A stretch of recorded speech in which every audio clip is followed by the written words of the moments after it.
Donc aujourd'hui, capsule santé dans mon défi 5 minutes et moins. C'est pas toujours évident. Surtout quand je parle santé. Santé, je peux parler sur un thème, je peux parler des heures. Puis là, je vous raccourcis ça un petit peu.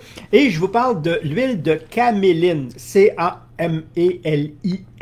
L'huile de caméline, c'est pas tellement connu. Et puis pourquoi je vais parler de l'huile de caméline? C'est parce que on a un très gros problème, façon de parler, mais oui, avec les huiles, justement, parce qu'on a beaucoup trop d'oméga 6 par rapport aux oméga 3. L'humain, quand on remonte vraiment très loin dans le temps, le ratio oméga 3, oméga 6 était 4 pour 1 et aujourd'hui, on est 22 pour 1. Puis quand on a trop d'oméga 6 dans le système, ben les oméga 6 en grande quantité, pas à dose normale, mais quand le ratio est débalancé, va provoquer de l'inflammation. Et on sait que l'inflammation est égale à plusieurs types de pathologies. Donc, on veut rebalancer le ratio. Et la caméline est l'huile qui a le meilleur ratio, 5 pour 1, oméga 6, oméga 3. Donc, déjà là, le ratio est très bon. C'est pas la plus riche au point de vue végétal, c'est pas la plus riche en oméga 3. L'huile de lin, elle est un peu plus riche. Par contre, l'huile de lin est beaucoup plus fragile, beaucoup plus dure à maintenir, à garder. Justement, à cause de sa grande quantité. Et son ratio est moins bon. Et elle n'a pas de vitamine E comme la caméline. La caméline a aussi de la vitamine E à l'intérieur. Elle a des phytostérols. La vitamine E sert d'antioxydant. Donc oui, elle est fragile, mais pas autant que l'huile de lin. Donc plus facile à utiliser. Et les bienfaits des oméga 3, c'est ça qu'on peut parler pendant des heures. C'est énorme. Je vais vous donner les grandes lignes. Et les phytostérols viennent de l'huile de caméline, viennent rajouter en plus de ça un effet sur l'équilibre des matières grasses dans le système, les triglycérides, les cholestérols, toute cette famille-là. Elle vient les rebalancer aussi.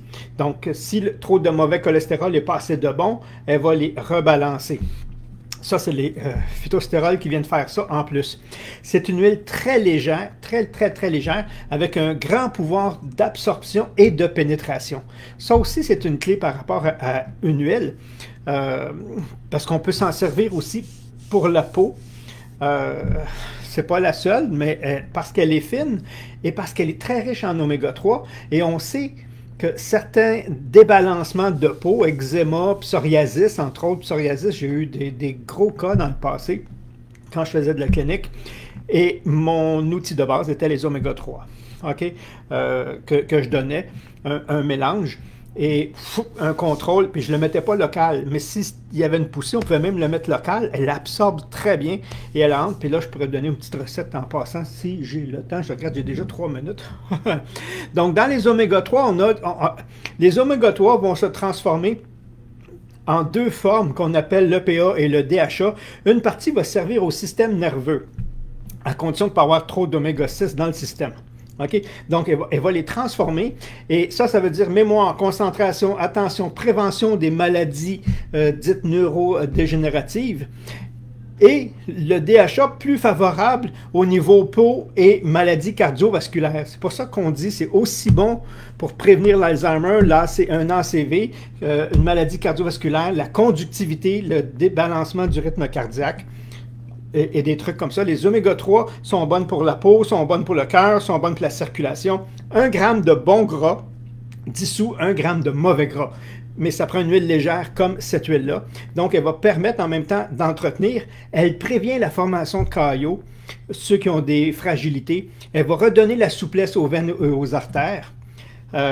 Favorable au niveau de la recherche, ils ont fait de la recherche, mais ici je parle alimentaire, moi surtout, pas au niveau recherche, mais au niveau recherche, excusez-moi, on s'est rendu compte qu'elle est bonne pour les prédiabétiques et type 2. Elle vient aider à ce niveau-là, elle vient aider au niveau de l'asthme, très favorable pour les végétaliens qui ont tendance justement à manquer d'oméga 3 et avoir trop d'oméga 6 et surtout qui ne mangent pas de poisson, donc ils ne vont pas chercher les oméga 3 de ce côté-là. Prévention maladies cardiovasculaires, anti-inflammatoires, justement les oméga 3 se transforment viennent là je vais entrer dans un cours de chimie, vont fabriquer, vont aider la fabrication des prostaglandines qui eux autres vont gérer l'inflammation dans le système. Donc encore là, très bénéfique. Mon temps passe, j'ai plus le temps. C'est excellent. Une demi-cuillère à thé, vous ne la faites pas cuire sur des légumes, dans une soupe, dans une salade. Et vous avez une bonne dose d'oméga 3. Et encore là, vous êtes en meilleure santé. Donc, si vous aimez, commentez. Si vous pensez que ça peut être utile, partagez. Donc, merci et à demain pour une autre capsule 5 minutes et moins.